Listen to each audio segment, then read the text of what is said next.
Gusti Prabu, apakah ini yang dimaksud Suliwa akan terjadi penolakan? Iya.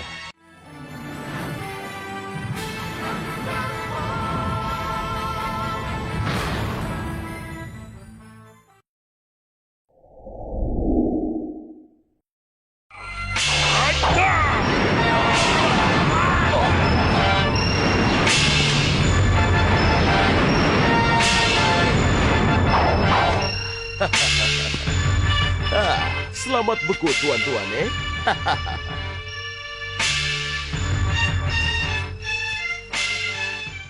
Di awal episode ini, kita langsung saja menuju Suliwah dan Jagat Satria yang pada saat itu sudah hampir sampai di Gunung Kencana untuk menunaikan tugasnya mencari akar tali jiwa dan daun sanggep gesang. Namun, lagi-lagi rintangan pun membayangi mereka. Seekor burung raksasa jadi-jadian pun tampak melayang menyerang mereka berdua. Namun, dengan sigap, keduanya pun mampu menghindarinya. Suliwa dan Jagat Satria pun mencoba untuk menghajar burung tersebut, yang kemudian berubah menjadi dua putri siluman Prabu Baka. Pertarungan satu lawan satu pun terjadi, dan dua pendekar Malwapati itulah yang jelas menguasai pertarungan, yang kemudian memaksa dua putri siluman itu untuk menggunakan sihir mereka. Apa boleh buat? Hanya sihir yang mampu mengalahkan mereka. Ayo, jadilah kakak. Nyi Jantur. Nyi Jantur, kami mau ke Gunung Kencana, Nyi. Ada sesuatu yang harus saya tanyakan kepada Priamitra dan Padmasari. Kebetulan, saya juga mau ke sana. Kelihatannya memang ada sesuatu yang terjadi di sana. Kalau begitu, ayo kita berangkat.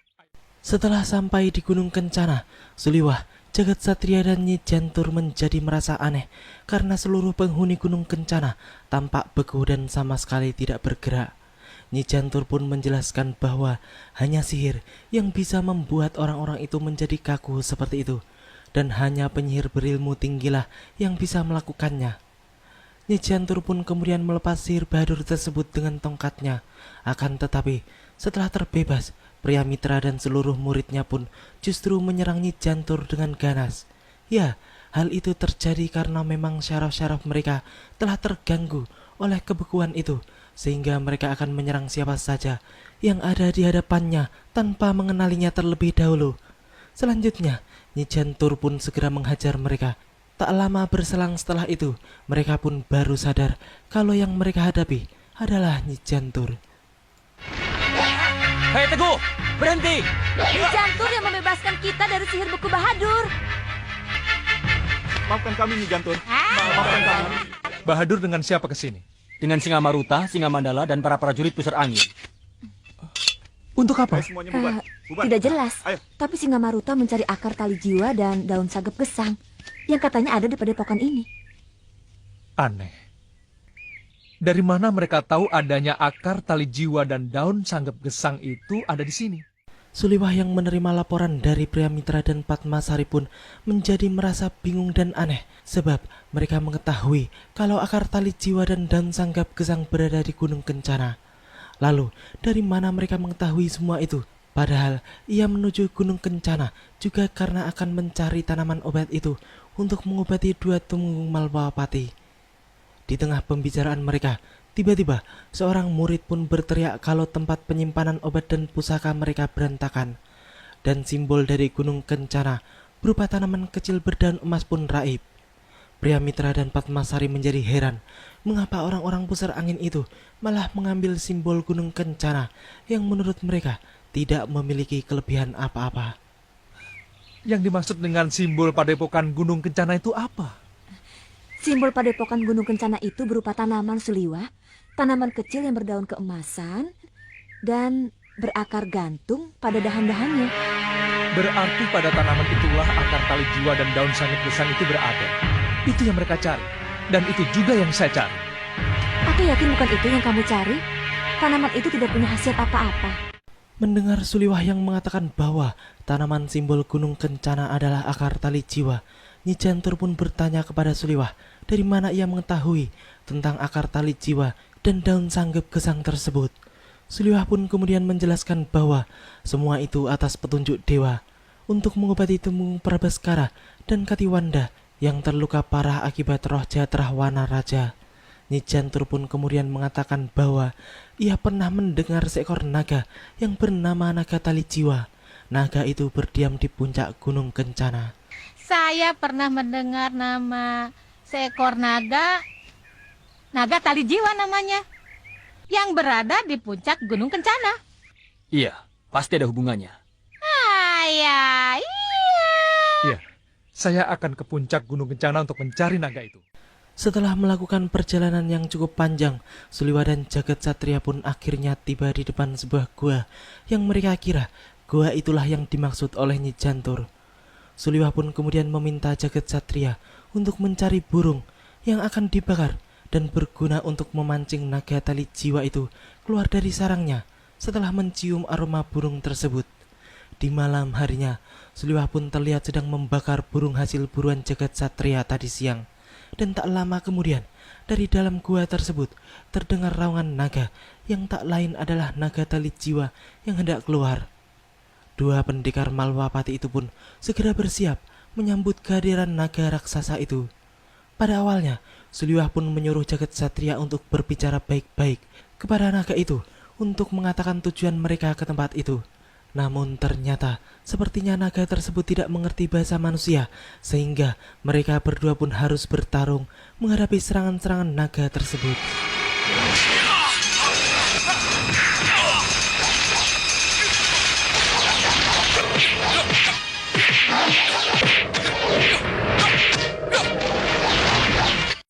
Maafkan kami, Naga Tali Jiwa. Tidak apa-apa, Suliwa. Hanya dengan cara inilah aku akan kembali ke wujud asliku. Ya, naga tali jiwa sebenarnya adalah manusia yang dikutuk menjadi naga penjaga akar tali jiwa dan daun sanggep gesang. Dan berkat Suliwa yang mampu mengalahkannya, akhirnya hilanglah kutukan tersebut dan berakhir sudah tugasnya untuk menjaga benda keramat itu. Ia pun kemudian mempersilahkan Suliwa untuk mengambil akar tali jiwa dan segera membawanya ke Malwapati guna menyembuhkan dua tumenggung Prabu Angling Dharma yang sedang sakit itu. Ya, itulah akar dan daun yang kamu cari, Suliwa.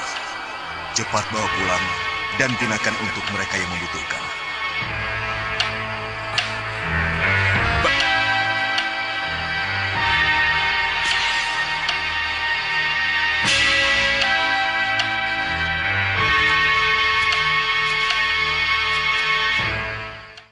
Setibanya di Malwapati, Suliwa pun segera menyerahkan pohon akar tali jiwa itu kepada Prabu Angling Dharma. Sang Prabu pun kemudian bertanya tentang cara menggunakan daun dan akar tali jiwa itu. Suliwa pun menjelaskan bahwa cara menggunakannya adalah dengan cara direbus, yang kemudian diminumkan kepada yang sakit. Dan yang paling penting adalah akar dan daun tersebut bisa digunakan selamanya, tidak hanya sekali saja. Akar dan daun yang begitu susah kamu cari, hanya bisa digunakan sekali? Tidak, Gusti Prabu. Daun dan akar ini bisa kita simpan. Dan bisa kita gunakan pada saat kita membutuhkannya, Gusti Prabu. Oh, Tidak, Tuan Bahadur. Kita harus gagalkan pengobatan itu. Kita harus rebut akar tali jiwa dan daun sanggep gesang itu dari tangan Suliwa. Kita harus merebut akar dan daun itu, kan? Ya, Singa Maruta yang mengintip semuanya melewati spion sihir Ereking Bahadur pun menjadi sangat khawatir kalau Suliwa benar-benar menyembuhkan dua tumenggung Malwapati itu. Ia pun kemudian bertekad untuk menggagalkannya dengan cara menyerang langsung Malwapati. Bahadur dan Singa Mandala pun kaget mendengar pernyataan Singa Maruta itu. Mereka merasa tidak mungkin menang jika menyerang Malwapati secara terang-terangan. Singa Maruta pun kemudian dengan tegas menyatakan bahwa ia mempunyai 3 gelembung Rahwana di dalam dadanya yang bisa dipergunakannya untuk menghancurkan Malwapati. Dan dengan kekuatan dahsyat tersebut, ia merasa yakin jika bisa menghancurkan Angling Dharma. Bayangan halu Raja Abal-Abal itu pun berkumandang. gelembung bencana! Mundur! Mundur semua! Mundur!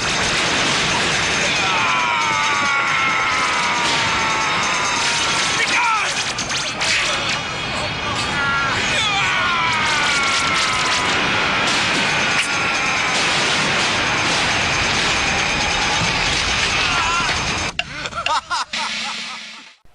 Di Malwapati, tampak Suliwah sedang memulai pengobatannya pada Tumenggung Katiwanda dan Prabaskara. Ia pun telah mempersiapkan 2 minuman yang berasal dari akar tali jiwa serta daun sanggep gesang.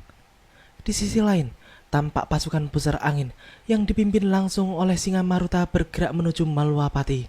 Mereka jelas hendak menyerang Malwapati. Sang Prabu dan yang lainnya tampak sedang melihat keadaan 2 temenggungnya.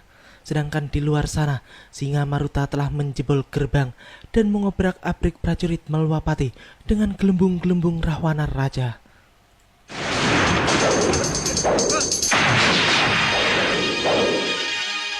Gelembung pembuat bencana! Iya!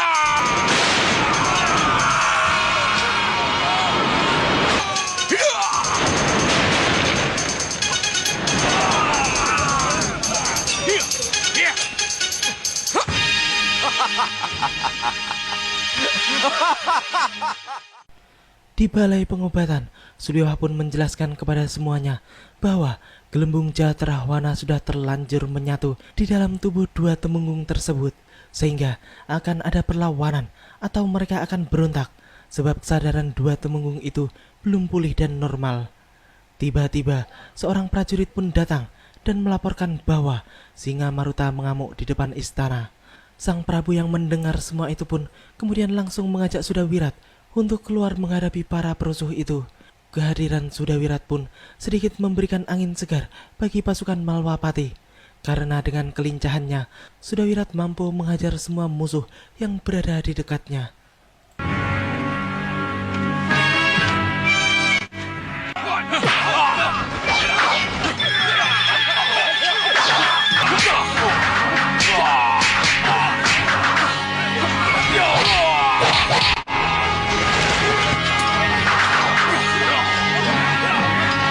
Silakan mundur, Paman Singa Maruta.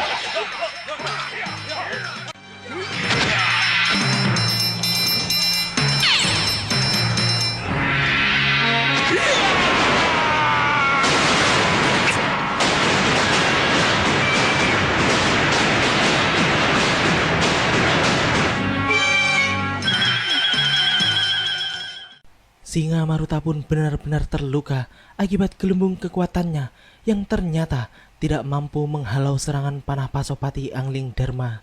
Sang Prabu pun kemudian menjelaskan bahwa 3 kekuatan gelembung Rahwana yang dimiliki Singa Maruta adalah hanya kekuatan semu dan bukanlah ilmu kesaktian. Angling Dharma pun kemudian mengusir Singa Maruta untuk segera kembali ke pusar angin.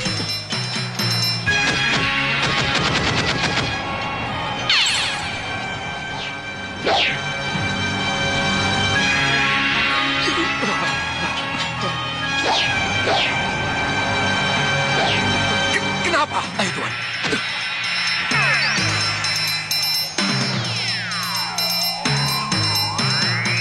Mundur semua. Cukup. Biarkan mereka pergi. Baik, Gusti. Setelah semuanya berakhir, Senopati Dharmayuda yang sedang terluka pun meminta ampun kepada rajanya karena ia tidak mampu mengusir Singa Maruta dari Malwapati.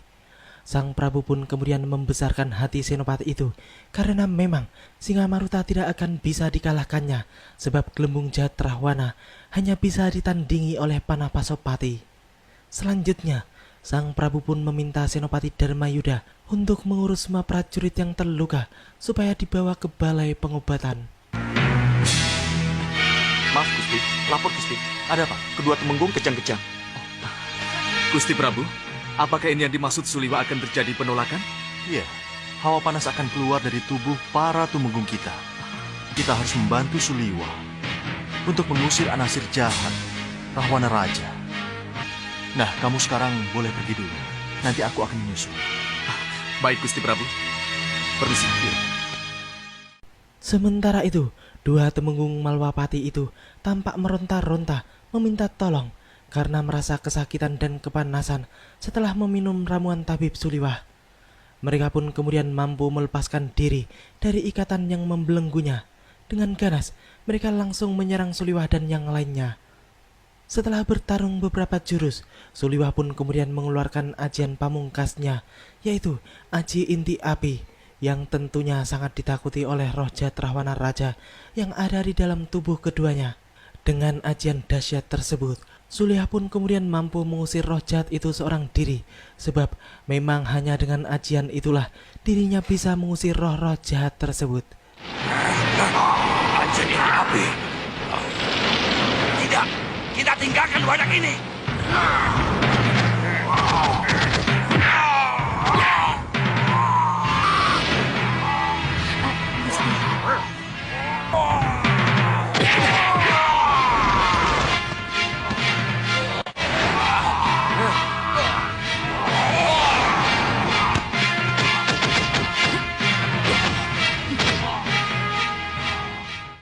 Semuanya pun tampak senang setelah melihat bahwa Sulihah mampu mengusir roh jahat itu keluar dari tubuh dua temenggung tersebut.